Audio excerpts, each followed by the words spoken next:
一脸苍白的禁军统领宫典站在城头，注视着雨中孤独站立的瞎子，身体微微颤抖。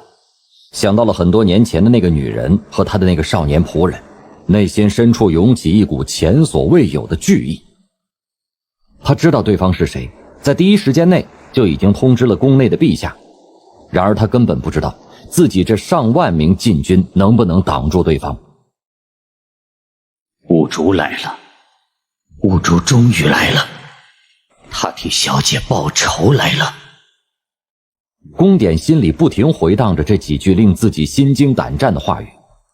孤独站在风雨中，用一把铁签挑战整个强大庆国朝廷的兀竹却没有这些想法，他只是忽然间自言自语道：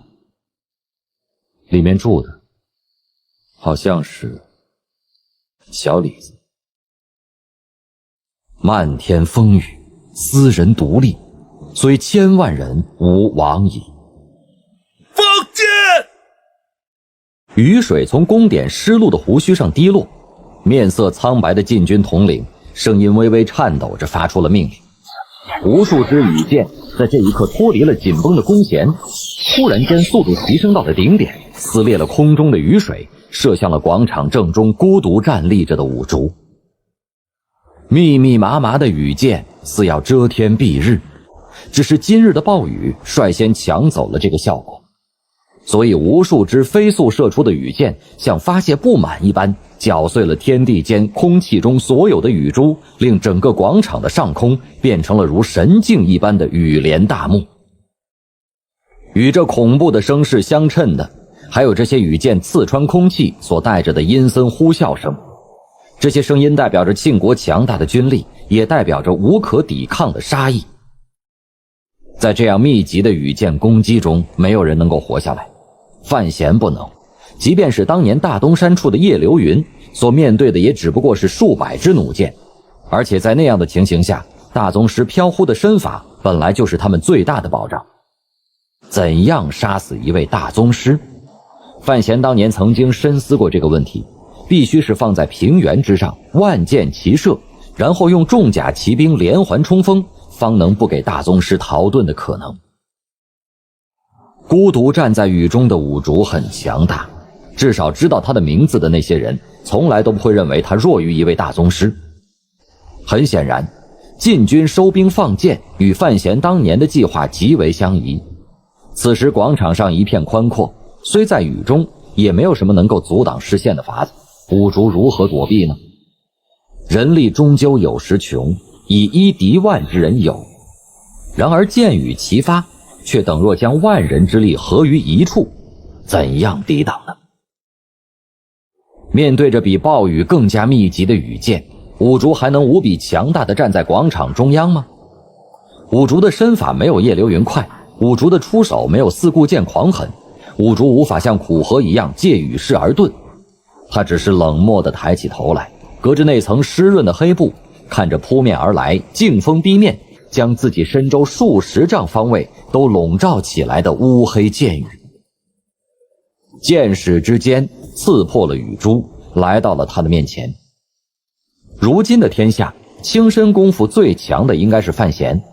在苦荷留下的那本法书册子的帮助下，他可以在雪地上一掠10余丈。然而即便是他此刻面临着这泼天的箭雨，也没有办法倏然若闪电掠至箭雨照下的范围之外。所以兀竹的身体也没有动，也没有尝试着避开这场明显蓄势已久、密集到了极点的箭雨，因为无论是谁都无法躲开。他只是将身边雨中的铁签收了回来，横在了自己的胸膛之前，就像是一扇门忽然间关闭，将他的身影锁在了雨雾里。嘟嘟嘟嘟，无数声箭簇刺中目标的恐怖声音似乎在这一刻同时响起。强劲的箭枝有的刺中了兀竹脚下的青石板，猛烈地弹了起来，在空中便经受不住剑身承受的巨力，啪的一声脆断。有的箭枝更是直接射进了青石板之间狭小的缝隙之中，箭雨嗡嗡作响。只是一瞬间，无数的箭枝便将兀竹略显单薄的身体笼罩住。无数声令人心悸的响声过后，皇城上下一片寂静，所有人的眼瞳都渐渐缩小，惊恐的缩小，不敢置信地看着眼前的这一幕。剑枝就像是被春雨摧后的杂草，木然地在皇宫前广场正中央约数十丈方圆的范围内密集地插在地上，建在空中。而最密集的箭雨正中，五竹依然沉默地站立着。不知何时，他一直戴着的笠帽已经到了他的手上，上面穿插着不知多少支箭，看着就像是一个黑色的毛球，渗着寒冽的光芒。而他的右手依然稳定地握着那把铁签，右手之下是无数支被他斩断了的羽箭。被雨水打湿的广场上满是箭枝，五竹站在满地残箭之中，除了他的双脚所站立的位置之外，一地折损之后的沙砾。这天地间似乎就只剩下他一个人，站在了干净的地面之上。雨势忽然间在这一刻小了下来，似乎老天爷也开始隐隐畏怯这个在万支羽箭之下依然倔强站立着的瞎子，想要把这一幕看得更清楚一些。所以皇宫上方厚厚的雨云忽然间被撕开了一道缝隙，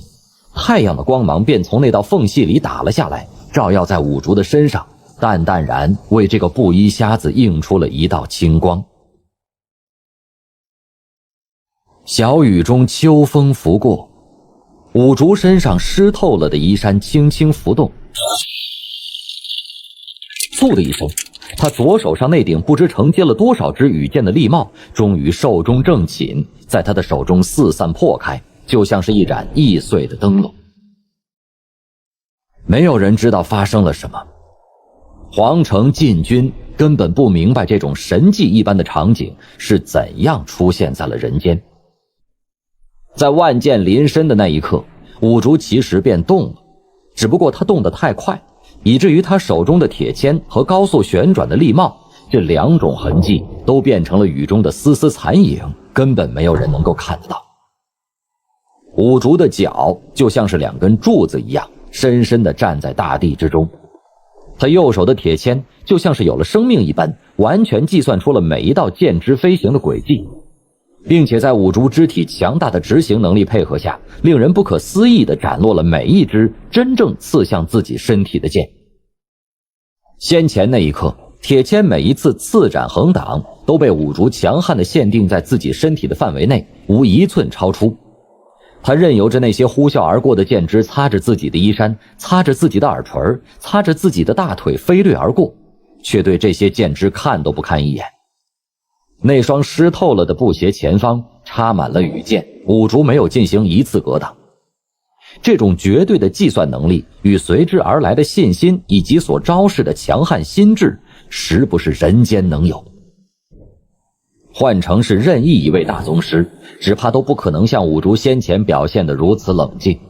因为这个世界上除了五竹之外，没有谁能够在这样短的时间内计算出如此多的事情，并且在电光火石之间做出最合适的一种应对。